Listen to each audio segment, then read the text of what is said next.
आदि बीजेपी नेता और विधायक प्रताप सिंह सिंघवी ने बड़ा दावा करते हुए कहा कि 400 सीटें जीतने के बाद पीओके भारत के साथ होगा। रिपोर्ट देखिए।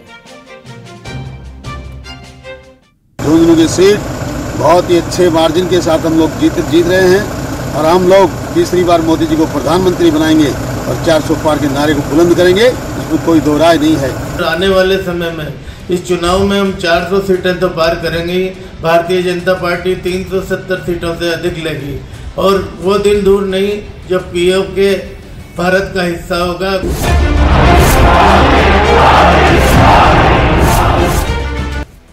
ये दावे हैं बीजेपी नेताओं और प्रत्याशियों के। 25 सीटों पर कमल खिलाने के बीजेपी ने कांटे के मुकाबले में फंसी झुंझुनू सीट को जीतने का दावा किया है। बीजेपी प्रत्याशी शुभकरण चौधरी ने कहा कि झुंझुनू में पीएम मोदी के चेहरे पर जनता ने वोट किया है और यहां पर भगवा ब्रिगेड जीत का सिलसिला बरकरार रखेगी, तो वहीं हरियाणा की भी सभी सीटों पर कमल खिलेगा। एनडीए इस बार 400 सीटें जीतेगी।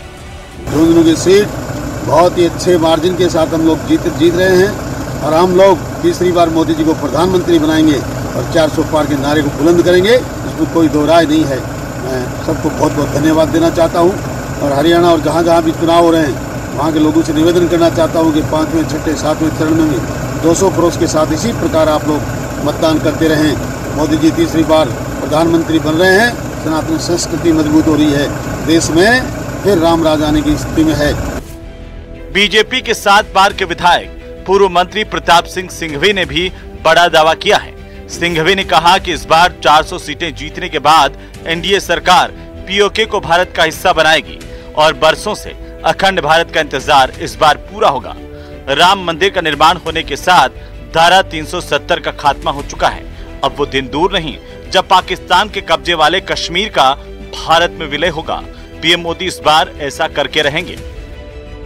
वो दिन दूर नहीं जब पीओके भारत का हिस्सा होगा। अखंड भारत का सपना अगर कोई साकार कर सकता है तो देश में एक ही व्यक्ति है, नरेंद्र भाई मोदी, जिनके नेतृत्व में भारतीय जनता पार्टी की और एनडीए की सरकार बनेगी और हमारा अखंड भारत का सपना, हमारा ये 370 का राम मंदिर का जो भी सपने पूरे किए हैं मोदी जी ने किए हैं, अखंड भारत का और पीओके भारत में फिर से मिले। नेताओं के दावों में कितना दम है ये तो 4 जून को ही पता चलेगा, लेकिन पीएम मोदी के नाम की लहर और उनकी गारंटियों के सहारे बीजेपी नेता दावे करने से पीछे नहीं हट रहे हैं। Bureau report, news 18 Rajasthan. तो वहीं हिंदुत्व के